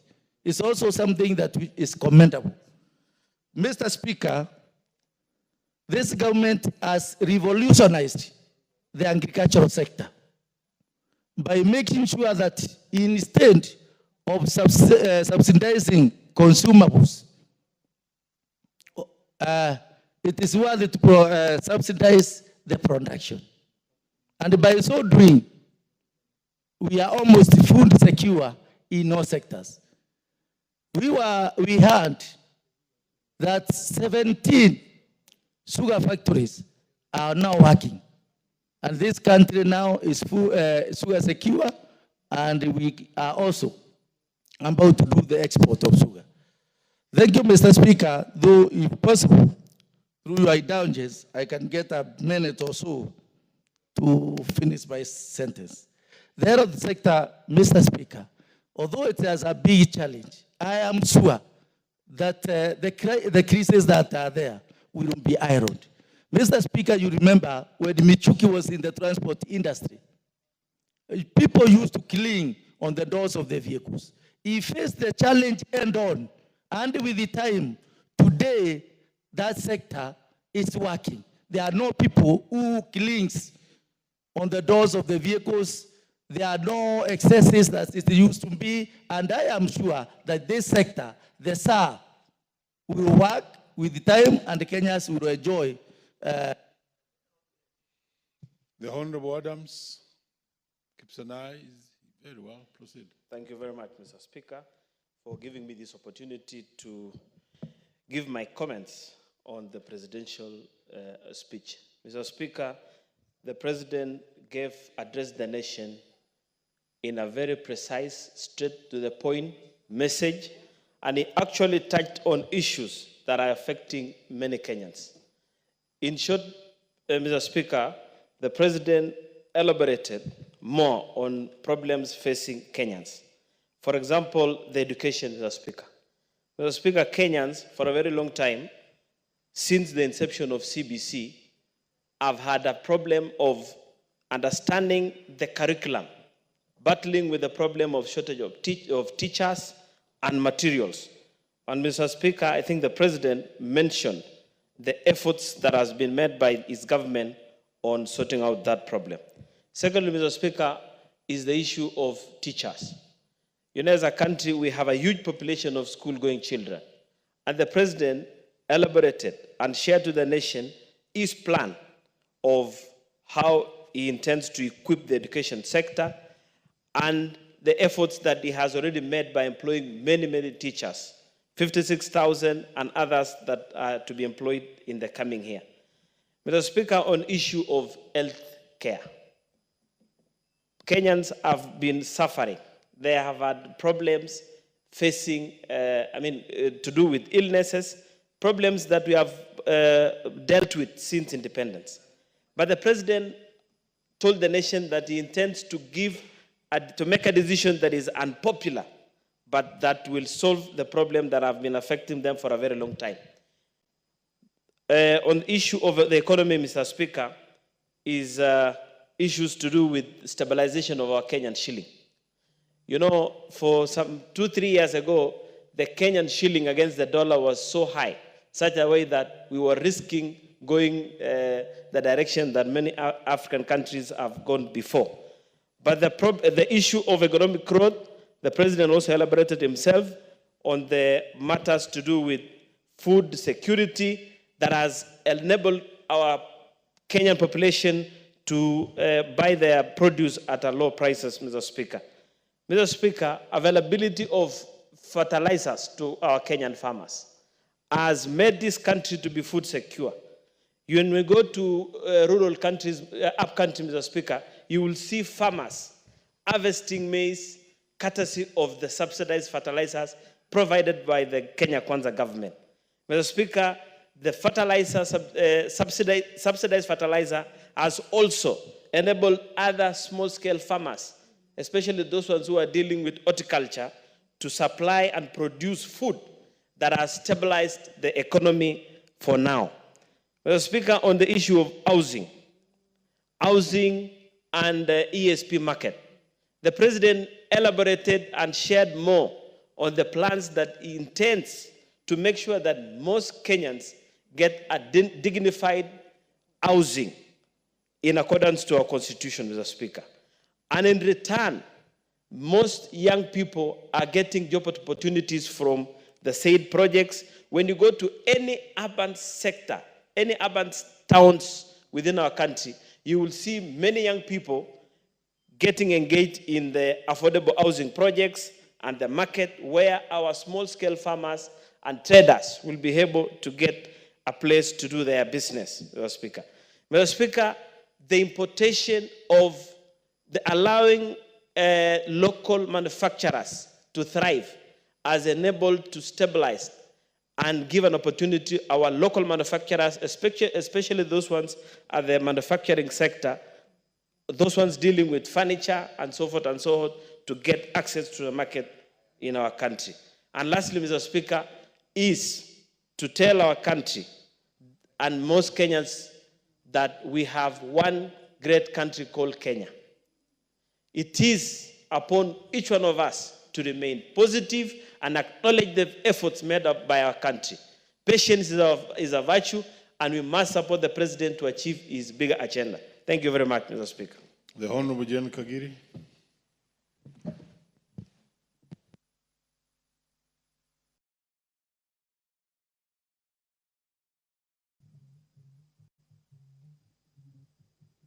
Thank you, Honorable Speaker, for giving me this opportunity to contribute to the State of the Nation address.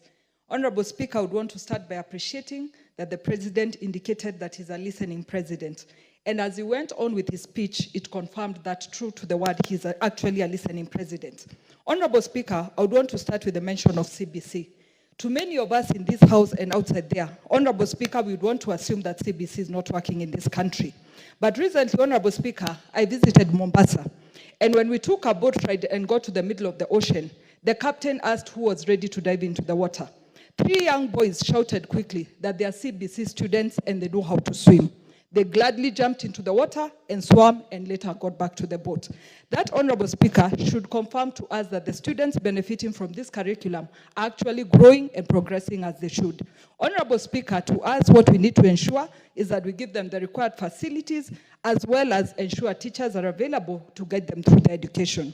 Secondly, Honorable Speaker, I appreciate that the President took time to mention the reality of this country. Honorable Speaker, we are still heavily in debt, and we need to appreciate that things are not the same as they should be. We would want a lot of development, but just like in our houses, when we are in debt, there are some things we have to sacrifice because we are not able to provide things as they should be done. Honorable Speaker, that calls for the whole country to get to an understanding that when debts reach their maturity, we have to prioritize them for payment, and that will see our country suffering in various ways.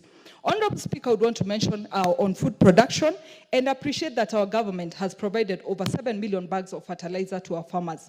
Honorable Speaker, that has graduated to giving us 74 million bags of food in this current year. That is our projection. Honorable Speaker, if we look at the consumption required for our country, it is around 52 million bags per year. This is now confirming to us that we are headed to become a country that will be exporting maize now and in the near future. Honorable Speaker, that is growth and progress for our country. In regards to Taifa Care, Honorable Speaker, this reminds me of when we were in school. We had classmates who would convince us that it was not good to study, but they would study at night and succeed, while they've left others who did not study. Honorable Speaker, with SHA, if we look at the benefits that it has brought to our people, comparing it with NHIF, NHIF could only cater for our patients from level 4 upwards hospitals. Today, SHA is catering for our patients from level 1 hospitals. This means if it is a person from my county, a place called Gatero, they don't need to travel to Nyahururu for treatment. They can go to the nearest dispensary, get treated, and go back home. They will have saved on transport, and they will have saved on time. Honorable Speaker, similarly, many times we speak of people who have been victims of accidents, and when they get to a hospital, their relatives have to sign forms or first pay for them the bill for them to be treated. In many cases, we have lost lives in those instances. Honorable Speaker, now here SHA has come to ensure that a hospital can treat you and claim from SHA afterwards because they have treated you, giving you a priority that you are Kenyan and you are covered by the universal health coverage. Honorable Speaker, on my third point, we are always called for fundraisings.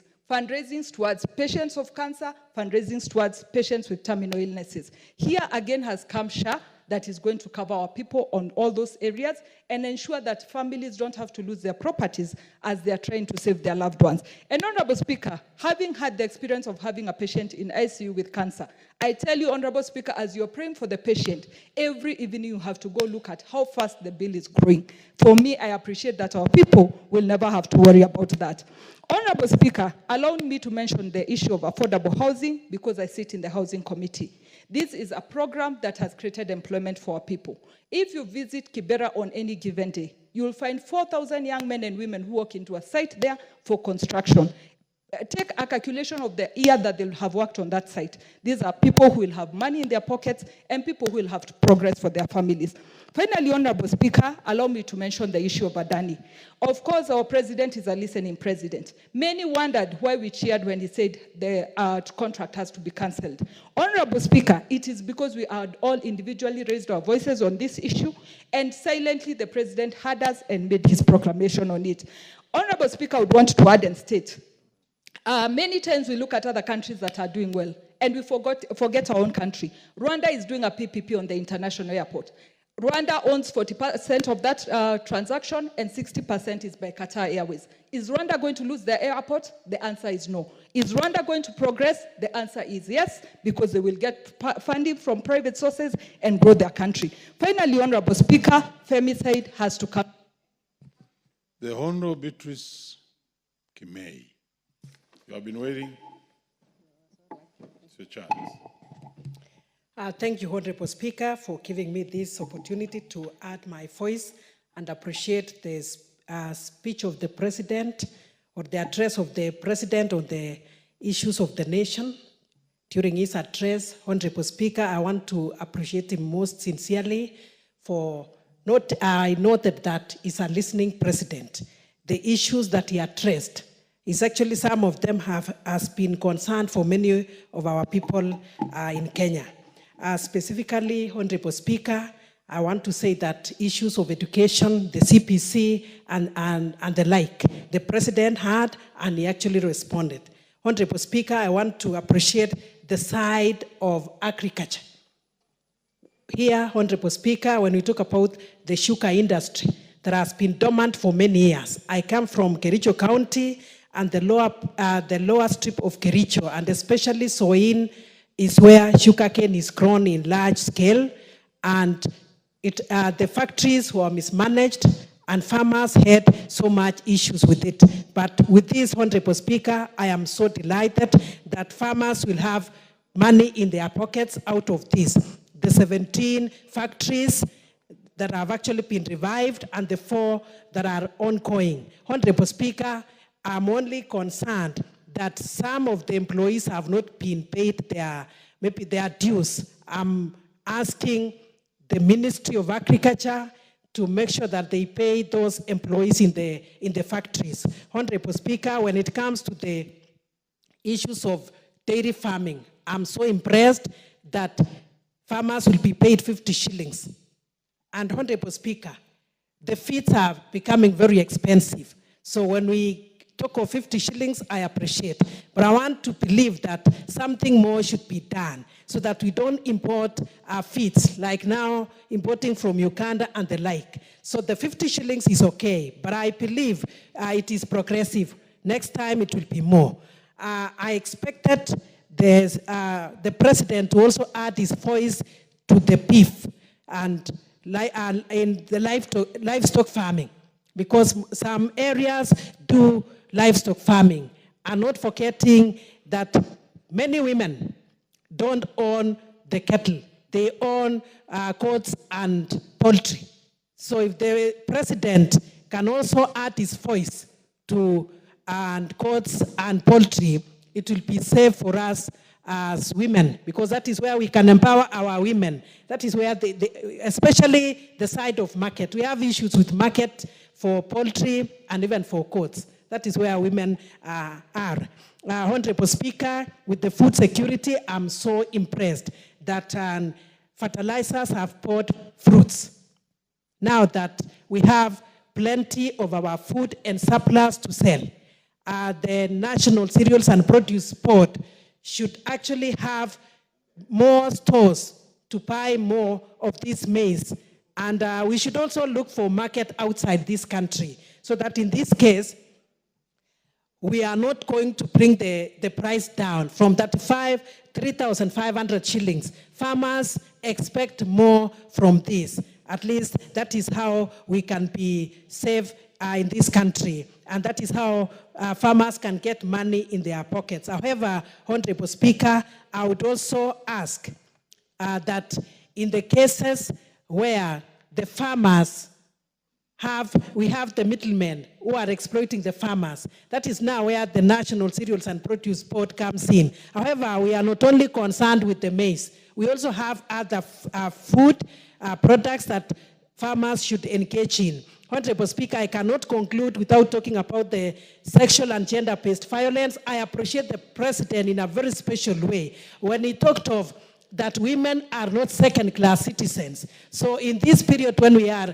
having activism against gender-based violence for 16 days, I want to thank the President, but I pray that we will have the gender office in hospitals, not in the police stations, because that is where and everything should cycle. We have victims and the survivors who may not be able to go to the police stations, and even when they go to the police stations, they are not treated well. But in hospitals, that is now where counseling is done. That is even where everything else that is concerned about the specimens and... The Honorable Kitilai Olentutu. Thank you, Mr. Speaker. Thank you, Mr. Speaker, for giving me this opportunity to also add my voice on the President's State of the Nation address done on Thursday last week in fulfillment of the mandate vested in him under Article 132, Article 1C of the Constitution of Kenya to report to Kenyans on the measures the government have taken and the progress made in realizing our national values and principle of governance, and submit the progress made in fulfilling our international obligation. Mr. Speaker and honorable members, the President addressed thematic areas that really touch the heart of the Kenyan people during his State of the Nation address, and I sincerely want to commend him for making decisive, crucial decisions to better our country, including the cancellation of the contentious Adani deal. This shows our government is listening keenly, remain committed to work hard every day for the greater national interest. As a member for Narok South, I support the President and the government of Kenya for making that bold decision. Honorable Speaker, our President also announced the improvement of our school infrastructure and learning activities, where the employment of 20,000 more junior secondary school teachers in Kenya, absolutely tremendous, remarkable effort to create countless job opportunity for our many young people. Honorable Speaker, we also encourage the government of Kenya to fast track quick construction of more classrooms in JSS school, thus ensuring there is smooth transition of our students come January 2025. Honorable Speaker, I also want to commend the issue of national security, that our people must be secure at all times by the government.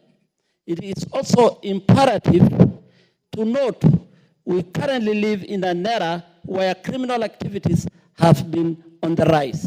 For instance, in Narok South, where I represent, we held a consultative security meeting that brought together sub-county security team, members of the Nyumba Kumi initiative, and business community 2 weeks ago after criminal activities increased in Ololonga Center, and that is why the Ministry of Interior and National Coordination must scale up the operation in areas in order to protect Kenyans and their property. I also want to comment on the President, for this effort of making the government of Kenya is working hard for the stabilize the economy by reducing the inflation through lowering prices of basic commodities. It is also worth noting that the Kenya shilling has stabilized compared to a few months ago against the US dollar and another hard currency, much remains to be done. Honorable Speaker and honorable members, I also want to make a few remarks about the Kenya Kwanza ambitious plan of bottom-up economic model. Our president on Thursday last week addressed passionately about the need for Kenya to attain food security through modernization of KCC, and I want to request the government to continue pumping more resources to these cooperatives so that our farmers in Kenya, more importantly in the livestock keepers, to benefit directly. Honorable Speaker, it is well known that livestock keeping is of course the main economic activities in Narok, Kajiado, Samburu, Garissa, and many parts of the country, and we must empower our farmers through KCC. For those few remarks, thank you, Mr. Speaker. The Honorable Cynthia Mugi has been waiting. Where's the Honorable Cynthia? Very well, then let's have the Honorable Manyo. Thank you, Mr. Speaker. I quickly just want to also say that the speech was good. My prayer is the implementers or handlers of those bestowed authority to do their work. I hope they will do it, because in a country where we have other people malnutritioned and others look well fed, we must strike a balance. The president mentioned so many crucial things in his speech. Where I come from in Busia, we are having a dwindling or going down sugar companies that are closing down because of poaching. And this has come because of delayed pay and also poor pay. So frustrations that have been facing farmers across the country. I hope this is the end of it. The president mentioned about also building a few sports academies. I happen to be in a sports committee, and this has been on for over a decade. I just hope that it will finally roll out this year, because we do not want to call the president a liar anymore. And because of also employment, the young people, things that have been happening, I hear other people have been taken abroad to work. We need the foreign affairs sector to be publishing this yearly. Let us know how many people from every region have been employed, have benefited, how many are women, how many are people living with disabilities, and generally just striking a balance where we do not feel like other tribes are bigger or better or more dominant than others. And in his speech as well, there were so many other promising things. I have heard one or two people say they have been treated without pay, without being asked to pay in hospitals. I just hope this is happening across the nation, because if this is happening, even me, I want to go and try and testify. So we lack people who also talk or good of what has happened through this regime. So that's why so many Kenyans are asking, where exactly is this happening? Where is this good happening? So we need also to see and verify where exactly these things have started rolling out, and where it is not good, we say no. Like Adani, I don't know why the president cancelled something that was not there. If it was not there, then why was he cancelling? And if he cancelled it before it happened, then that is a good thing as well. Thank you, Mr. Speaker. Very well. Honorable Cynthia is now here.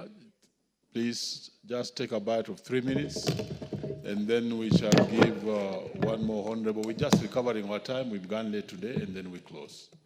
Thank you, Honorable Speaker, for giving me the opportunity to comment on the President's address to this Honorable House. Honorable Speaker, I can describe the address as coming from someone who is not only concerned but compassionate, Honorable Speaker, and a very empathic leader, Honorable Speaker, who listens to the people. Honorable Speaker, following the President's address to this House, he was able to aptly elucidate, Honorable Speaker, the gains and the milestones that have been able to be met by this government, Honorable Speaker. Honorable Speaker, in the President's words, Honorable Speaker, it is clear that he has the heart to be able to sort out the issues and the problems that are ailing this country, Honorable Speaker. And he was actually able to ask the hard questions, Honorable Speaker, by himself. And the asking, Honorable Speaker, tells you that he has been listening to the people and he has been keenly following what is happening, Honorable Speaker. And I was specifically impressed, Honorable Speaker, by the fact that he said that we are not where we want to go, but we are in the process of going there and we are no longer where we were before. Honorable Speaker, he addressed very important issues and I want to touch on 4 of them, Honorable Speaker. The first one, Honorable Speaker, is on the housing program. I am one person, Honorable Speaker, who never paid attention to the housing program until I went to the ground, Honorable Speaker, and saw the impact of this particular housing program. Honorable Speaker, we have counties that are called the bread baskets, Honorable Speaker, including Nandi County. And when I went there, Honorable Speaker, I kept looking at the land sizes and the fragmentation, and I saw the importance, Honorable Speaker, of paying attention to this housing program. Honorable Speaker, I want to urge all the Kenyans to be able to pay attention to these houses. I have gone to the website of Boma Yangu, Honorable Speaker, and actually gone ahead to save and commit to be able to buy one of those houses. It is the houses, Honorable Speaker, that you would never find it for the cost and the price that the government of Kenya is giving. You would never find a studio going for 980,000 shillings or 840,000 shillings, Honorable Speaker, in this country. You will pay a lot more than that. In Kapsabet, Honorable Speaker, where we have one ongoing, I am actually booking one that is 3 bedrooms. Honorable Speaker, the 3-bedroom one goes for 2.8 million. Honorable Speaker, you would never find a house that goes for 2.8 million, a 3-bedroom. It doesn't matter where you go, but you will never find it, apart from government, Honorable Speaker. The President, Honorable Speaker, spoke to the issues of cost of living, and he was able to elaborate that, Honorable Speaker, and we can then start appreciating, Honorable Speaker, the gains that this government has been able to make. He spoke to the issue of corruption, and I want to say, Honorable Speaker, that this is a game changer. As soon as we're able to sort out the dragon and slay the dragon called corruption, this country is going to do better. We are going to have seamless services, we are going to have efficiency in government, and we are going to have even the youth of this country benefiting from things like the e-procurement, Honorable Speaker. With that, we are going to ensure that AGPO and the AGPO, Honorable Speaker, is accorded to the women and the youth of this country. We spoke about the education, Honorable Speaker, and Honorable Speaker, I want to say this and give this appeal, that the employment of teachers is very good, Honorable Speaker, but I also want to ask that there should be a database, Honorable Speaker, showing all the P1 teachers, Honorable Speaker, who graduated as early as 2012 and have never been employed today, Honorable Speaker. Some of those people are 43 years old. They only have 2 years to stop being employable, Honorable Speaker. And I want to ask that this be paid attention to so that they can be able to be considered. On the UHC, Honorable Speaker, on the issue of health, allow me, Honorable Speaker, to set the record straight. There is a Honorable member who stood here during her contribution, the Honorable Susan, Honorable Speaker, and said that there is a capping of 6,000 shillings only for people who go for dialysis. Honorable Speaker, she should be keen to detail that the cover under SHA, Social Health Insurance, Honorable Speaker, is providing 10,650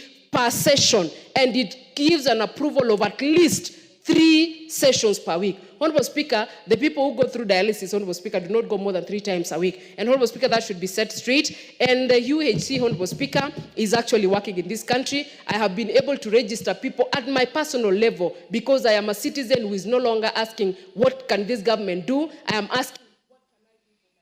The Honorable George Gachagua.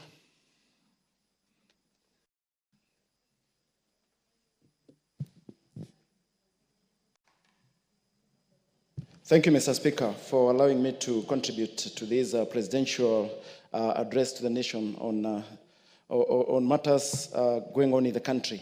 Mr. Speaker, it came to me that we have a listening government, and he addressed every concern in Kenyans' minds. Mr. Speaker, it is very clear that the economy is improving. There are some indicators that we are heading in the right direction. Some of these indicators, Mr. Speaker, are the foreign exchange reserves surging by 2.4 billion to hit a record of 9.4 billion, thereby increasing the investor confidence. Mr. Speaker, the dollar, our country appreciated from 162 to 129 per dollar, and that is also another indicator that we are heading in the right direction. Inflation, Mr. Speaker, dropped from 9.7 to 2.6. Mr. Speaker, coming from a place called Daragwa, Mr. Speaker, whereby we are endowed with daily farming. Mr. Speaker, the government giving KCC 3.3 billion to improve on modernization of KCC, Mr. Speaker. That was a very great idea. And KCC uptaking 100,000 liters to 220,000 liters. That is quite commendable, Mr. Speaker. On the healthcare, Mr. Speaker, I was quite impressed by the president saying that... Order, the Honorable George, you can take your seats. You will have a balance of 3 minutes in the afternoon session. So make sure that you are here early to finish your contribution on this particular matter. Honorable members, we may be upstanding. And honorable members, and the time being 1:10 p.m., this House stands adjourned until today, Tuesday, 26th November 2024 at 2:30 p.m.